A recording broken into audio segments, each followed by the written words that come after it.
Welcome back to our channel. We are here to teach you how to make a Murphy bed. Now there is so many choices and so many ideas across the internet, and what I'm going to do is I've watched them all and I have my own ideas. I'm going to mix everything up and show you what worked best for us. So let's get started.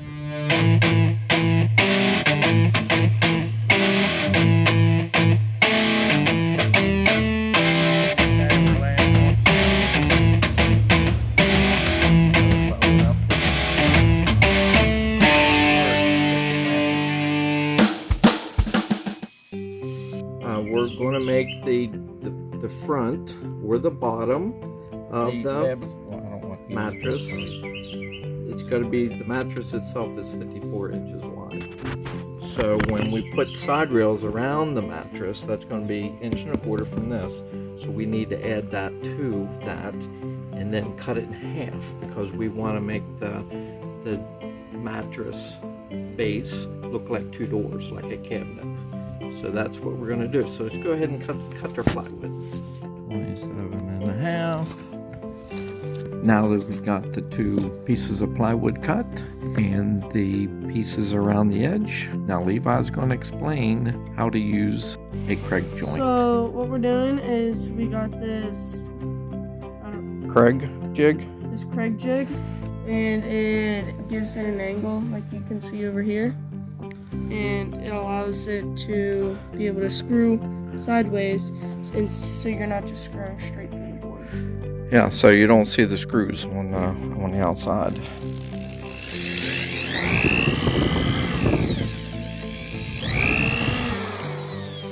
Yeah, so we're going to use this Craig jig I picked up at our local store, Lowe's. I'm sure you can find some videos out there to explain how to do that. Maybe I'll make one too, so that you guys can understand how to use it. But it's a lifesaver and it does a great job.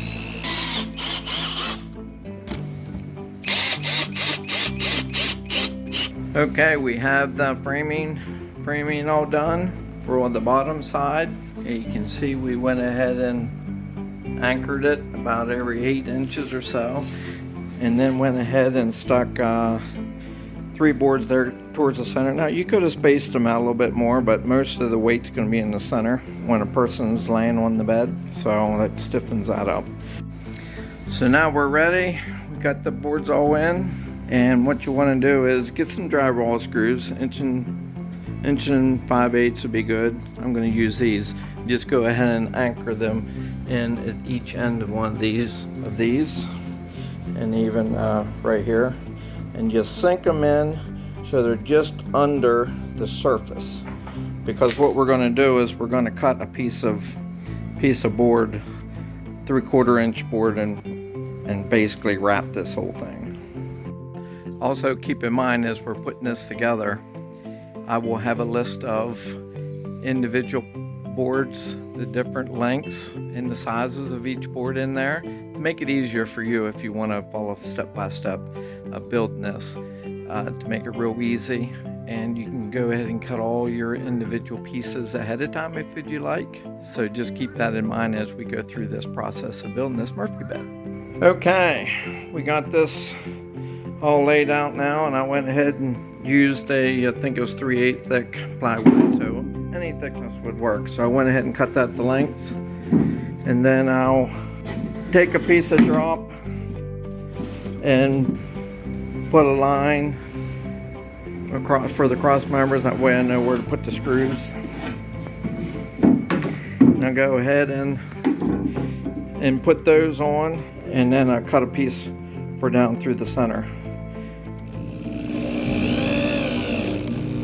Okay, we cut the front board side plate, and as you see here, I drilled for an anchor point so you don't see the screws on the outside. I run that across. Got this centered up right here, so I'm going to go ahead and run this screw in. And we got that anchored in, nice and straight across the bottom. And then I'm going to go ahead and stick a couple more in. Okay, we're laying on the edge trim.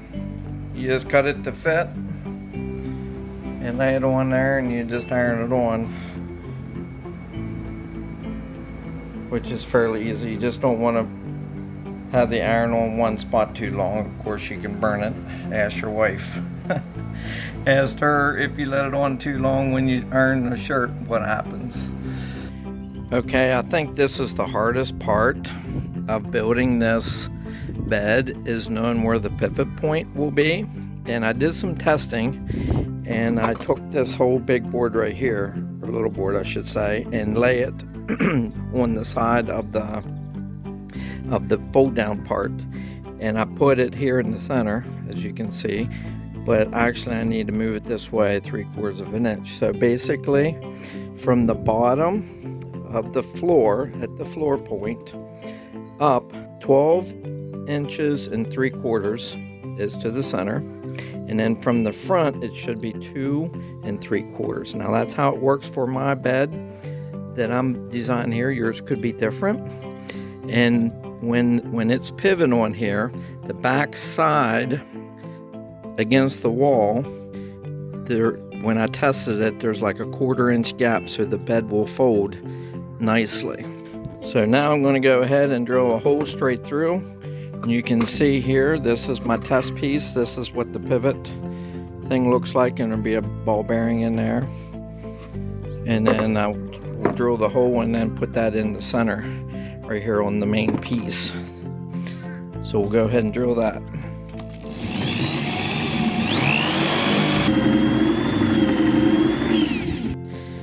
Okay, now you put the bracket vertical position, and then we just go ahead and put in the screws to fasten it. Okay, we'll cut the top rail of the case that goes around the bed, and we cut that to length. It's 57 3/4 inches long, 16 inches wide, just like the side pieces. So I'll go ahead and just do the Craig angle holes. And we'll do 2, 2, and 2 in the center, and then we'll just go ahead and do the same on that side. And then we'll put that in place.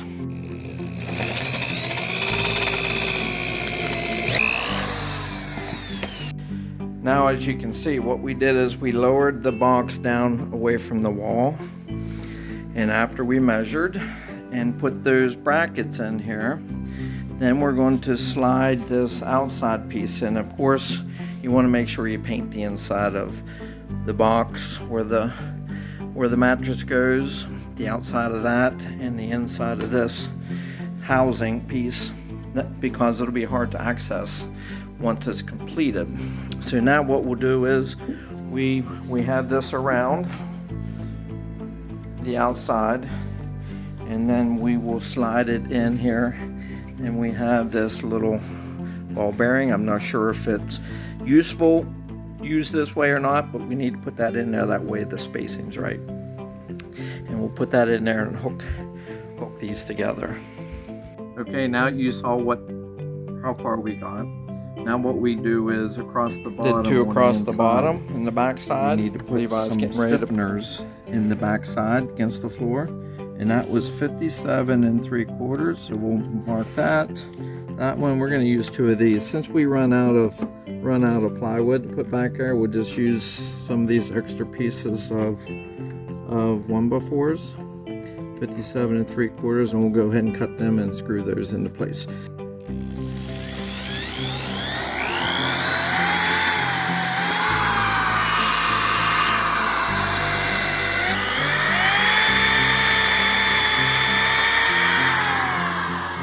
Okay, now this is the bottom 2 boards. We're screwing them in the bottom. Yep, you got it leveled up here, and just put that last screw in, right? Okay, as you can see across the top, we put well, first we went ahead and did 2 across the bottom and the back side. Levi's getting ready to put these in on the sides. That way we can anchor along the edge here to stiffen that up. And then of course we did across the top, and we anchored into the top board. So Levi, you getting that in? And you can, what's neat about these, which I'm sure you saw before, it just rolls it in real tight. tight. Whoops, that's not level. You have to take that out and bring that up against. Not a big deal. What's easy is you draw it out, take it out, twist it up, and run it back in. We have to use a Zolzol to trim the corner off, because when you lift the bed up, it will rub that side stiffener, as you can see. Okay, this is my progress so far. And we're noticing that the bottom on either side is kind of popping out. So what I'm going to do is I'm going to take a piece of drop, have it outside, and I'm going to lay it back behind on the bottom and kind of anchor it in on the inside. But first we got to get rid of the trim molding along the floor so we can slide this back against first. Okay, we have the floor molding cut out. Okay, we got it slid back against the wall. You can see where we have the molding trimmed out. We have that pulled in, and up the side I had to notch out the trim around this ductwork, and so this is back against. So now you'll see here there's a gap right here, and if you follow across the top here there's no gap. So what we have to do is we have to go down along here, and we got to fasten this against the wall. So what we're going to do is just bring this bed down and fasten it against the bottom, and then up top we got to tweak this over just a little bit so that the gap is even on both sides. Okay, now like I explained earlier, we want to secure the back of this to the wall. And most houses, I'm sure yours is the same, the wall has a 2x6 or 2x4 against the floor. So what we're going to do is we got these 3 or 3.5 inch screws. We're going to screw in at an angle and try to secure this bed to the wall. And we got a couple of these screws here. So what exciting, we're under the bed. Are we gonna build a fort for the kids? I don't think so. But anyhow, let's get this screwed in.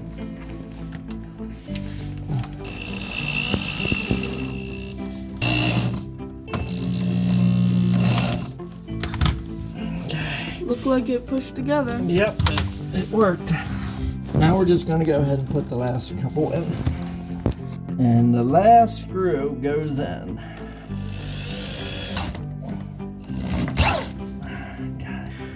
Okay, I went ahead and put a board up there to keep this from coming down on me. That way I can do this myself. But as you notice, see how this gap comes down across here and it gets real wide right here? Well, that's because the edge is kind of spanning out on both sides.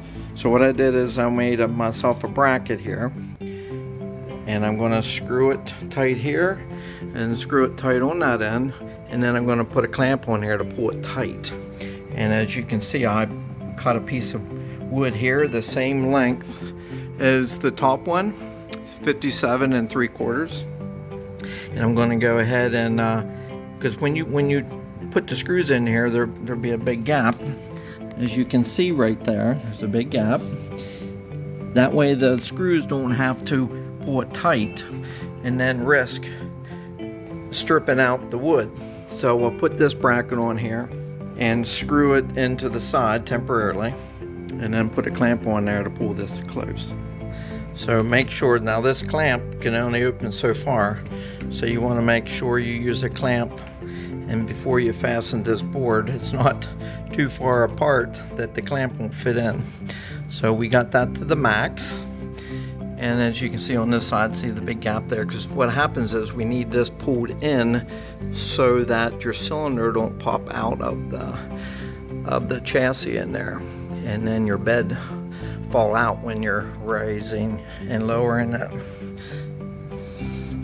So got this where we want it. Now we want to put a screw in here and screw this tight.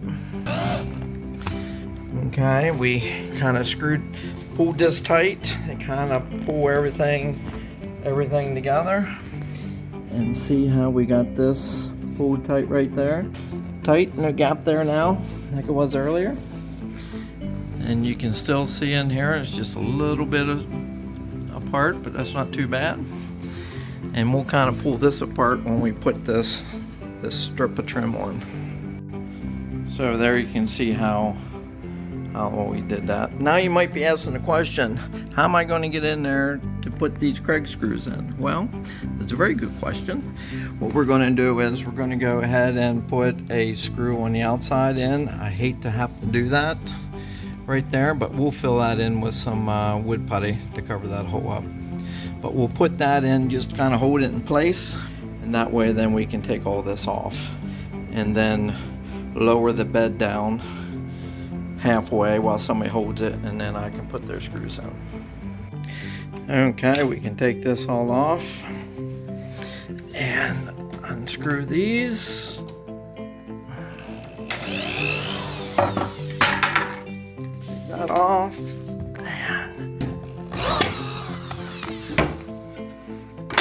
And there we have it.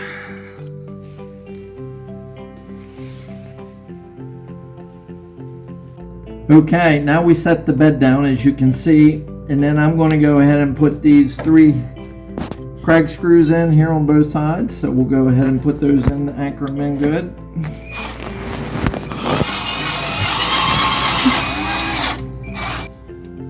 And the last screw.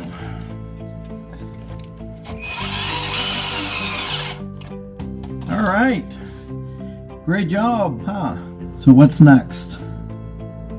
Let's go up and square this bed up against the wall and fasten the top, across the top. How do we do that, you might be asking? Well, we got to find the studs. That way we can put screws in there just like we did across the bottom. And then it should be secured to the wall. Let's go. So you're probably wondering how we find the studs. There's 2 ways. Hear that noise? And it's more solid. So I made a mark right here and right here. And if you measure this, so this most likely will be either 24 inches wide or 16. And then we'll just go ahead and put a screw in here, or you can use a stud finder. You can pick those up pretty reasonable at your Home Depot or store like that. And then we'll just put a screw there, and then what we'll do is we'll cover that up with some wood putty. Okay, for extra security, I decided, since I put 2 screws in up there, I went ahead and put a spacer in here, and then I run a long screw like this up into here. I don't want to go too far up because I don't want to puncture a hole in the HVAC.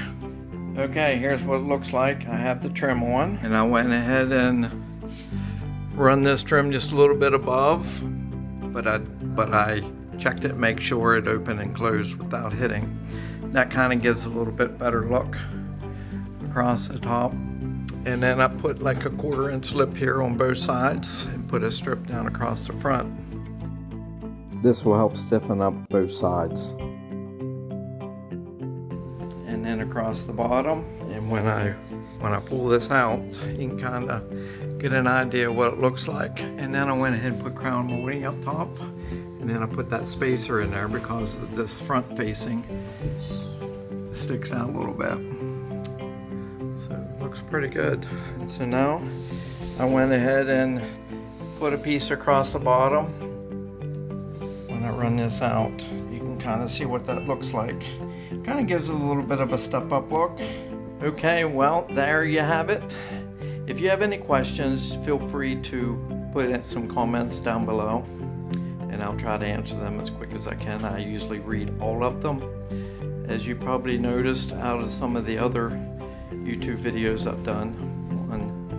So anyhow, thanks for watching. If you learned something, just go ahead and give us a thumbs up on your way out. And if you don't mind subscribing, that way you don't miss out on some other videos that we post. Go ahead and click the link up above, and I'll show you how I finish this thing off. Until the next time, have a good one.